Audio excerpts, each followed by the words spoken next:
बिस्मिल्लाहिर्रहमानिर्रहीम, अस्सलाम वालेकुम। Welcome to my YouTube channel. आप सब कैसे, उम्मीद है सब खैरियत से होंगे। चटनी तो आपने बहुत तरीके की खाई होगी, लेकिन ये जो आज मैं चटनी की रेसिपी लाई हूँ, टमाटर की चटनी की, कमाल की चटनी है। सब चीज़ों के साथ बहुत मज़े की लगती है, बहुत ही ज़बरदस्त सी रेसिपी है।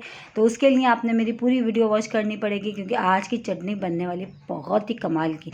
तो चलते हैं रेसिपी की तरफ। तो इसके लिए हमने हरा धनिया ले लिया, लहसुन के जवे लिए हैं, हरी मिर्चें ले ली हैं, और 2 अदद मैंने लिए थे लाल से टमाटर, जिनको मैंने चूल्हे पर रख के सेक लिया।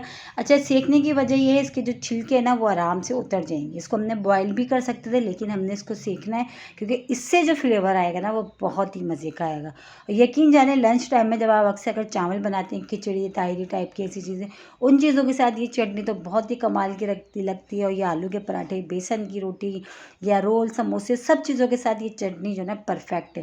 और बहुत इजी रेसिपी है, बहुत झटपट बन जाती है, बहुत ही कम चीज़ों के साथ, और वही सब चीज़ें जो हमारे पास घर में किचन में मौजूद होती हैं। तो ये देखिए, दोनों जो है टमाटर को हमने पील ऑफ कर लिया, ये अच्छे से हो चुके हैं। बस अब हमने क्या करना है, इनकी कटिंग भी कर लेते हैं। इसको हमने छुरी से जो है ना कट कर लेंगे। ये देखिए, ये हो गए। और इसके साथ ही जो इसमें 2 चीज़ें और ऐड होंगी, तो वो भी मैं आपको बता देती हूँ। तो वो हमने लिया है नमक और ज़ीरा, ठीक है। हाफ़ टी स्पून, देखिए मैं आपको दिखा देती हूँ, हाफ़ टी स्पून मैंने लिया है नमक, हाफ़ टी स्पून मैंने लिया ज़ीरा। नमक अपने टेस्ट के हिसाब से आप कम या ज़्यादा कर लीजिएगा। अब इन सब चीज़ों को हमने मिक्सी के जार में डाल के बस इसका हमने पेस्ट बना लेना। देखिए कितने टमाटर हमारे सॉफ्ट हो गए थोड़ा सा सेकने से। बस अब इन सब चीज़ों का हम पेस्ट बना लेते हैं।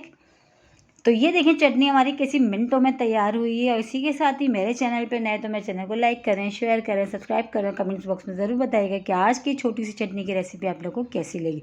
और रेसिपी अच्छी लगी तो लाइक करना नहीं भूलिएगा। एक बार मेरे कहने से ज़रूर बनाइएगा, इंशाल्लाह ताला पसंद आएगी। कल फिर हाजिर होंगी, जब तक के लिए अल्लाह हाफिज़।